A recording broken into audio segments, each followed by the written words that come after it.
you ever have one of those moments where you stop, look around and think, what the hell happened? Well, that moment happened for me when I saw this homeless guy showering with the front faucet outside of my building. And the real tipping point was when I saw this homeless lady pop a squat in the vacant lot next door. This wasn't just an LA problem anymore. This was my backyard. And it wasn't just the crime, cost of living, or chaos. I felt things had fundamentally changed. It was a feeling that things were broken, that the anger, division, and sheer exhaustion that seeped into every part of life. And that's when I knew I had to leave. Now let's talk about the most obvious things first that you might be experiencing firsthand. Cost of living is insane. Seems like basic living is now a luxury. Fast food, $15 a meal. A pack of toilet paper, just about the same. My dog's health bill is more expensive than mine. I was fortunate, I had a decent income.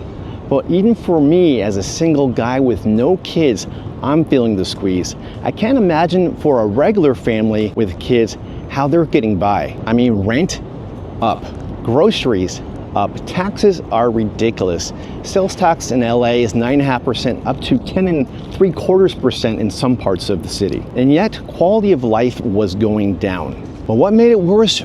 Crime was going up, and nobody seemed to care. Back when I grew up, there were just some areas you knew to avoid, but now it seems like you can't escape it. Century City Mall, one of the nicest malls in all of Los Angeles, had several smash and grabs. My friend got jumped in K-Town over his jacket and got roughed up pretty badly. And on a more personal level, this lady in downtown tried to break into my car. Luckily, all my doors were locked. But the building where I lived was not so fortunate. Our garage got broken into 3 times over the course of 18 months. My neighbor's e-bike and laptop were stolen. But here's the craziest thing. The police actually found the thief and then let him go within an hour. This is LA today. At night, I carry pepper spray and a flashlight just to walk my dog Evie. It's because it's gotten that dangerous in the evening times. And teen crime has exploded. 7-Elevens are being ransacked. The Del Amo Mall in Torrance now requires teens to have a parent escort. And then McDonald's in New York City don't allow anyone under 20 to enter the restaurant because of gang violence. Things are just out of control, and it seems like nobody cares. This isn't normal. This isn't how things used to be. And beyond the crime, homelessness has gotten way out of control. Now, for years in Los Angeles, homelessness was something you just saw on Skid Row. But now it is everywhere. Tents on every block. People sleeping outside luxury storefronts. Entire sidewalks turned into camps. Santa Monica 3rd Street Promenade, I can't even recognize anymore. They're completely abandoned, and you just see homeless people everywhere. And then it got personal. This homeless guy decided to check in every weekend across the street from me.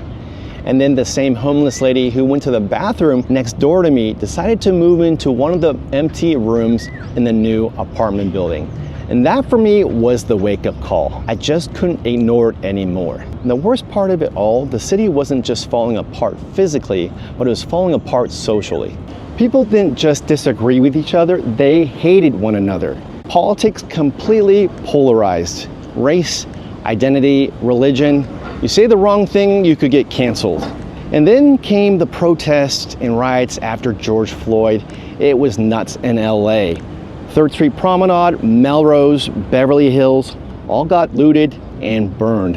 And then the protest at UCLA just last year. I was there in person and it was nuts. It's very surreal being here on campus, especially I used to go to school here. Students took over entire parts of the campus, allowing only certain students to enter. People were getting badly hurt and no one stopped it till the very last moment. This is a city I just didn't recognize anymore. And the last piece of the puzzle that really was a wake-up call for me was when I realized I had become numb to one of the most terrifying things of all. Now, there was a time when I heard the term mass shooting, I would be shocked. But now when I heard it, I would just think another one. And that's what disturbed me the most. When something so horrific becomes so routine, you know something is deeply broken. At that point, I knew if I stayed, nothing would change. So I made my move. But moving wasn't just about escaping the problems in America. I had personal reasons as well. For over 20 years, Los Angeles has been my home. I went to school here, built a career, a great network of friends, even got a house. But I found myself in a routine. I'll wake up, go to work, work out, get some food, and take the dog out, and then rinse and repeat. Things were just becoming too predictable and too comfortable. It was fun, but I could sense I just wasn't growing. And time just felt like it was just speeding up, especially as I've gotten older. I mean, weeks turn into months and months blur into years.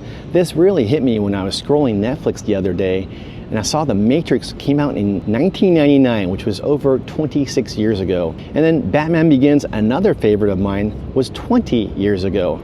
This really hit me hard. So I knew I needed to make a move. And I've always been interested in other languages and cultures. Estudié español para 6 años, 同埋我識講廣東話和一點點普通話. 한국어 조금요. และตอนนี้กำลังเรียนภาษาไทยครับ. And I've traveled to over 35 countries, but I've never lived outside of the United States. So I knew it was now or never. I had to make a move. Now, I want to acknowledge how lucky and privileged I am to be born in the United States. And I'm not making this video to dunk on it. To give you some backdrop, my parents immigrated from Asia to the States back in the 60s with next to nothing in their pockets, not knowing the language very well, and facing a lot of discrimination, but they worked brutal menial jobs to support themselves and ultimately build a great life for themselves and me. So I definitely want to acknowledge how lucky I am to be born in America because there's so many opportunities to be able to move up versus some other countries. And because of their hard work and sacrifice, I was able to plan, save, and ultimately make the move I did today. So I understand it's not easy for everyone to just pack up and go. But ultimately, I want to ask you, if you had the opportunity to leave the United States or your home country, would you do so? I'd love to learn more, so drop them down in the comments below and be sure to check out this video to find out where I ended up.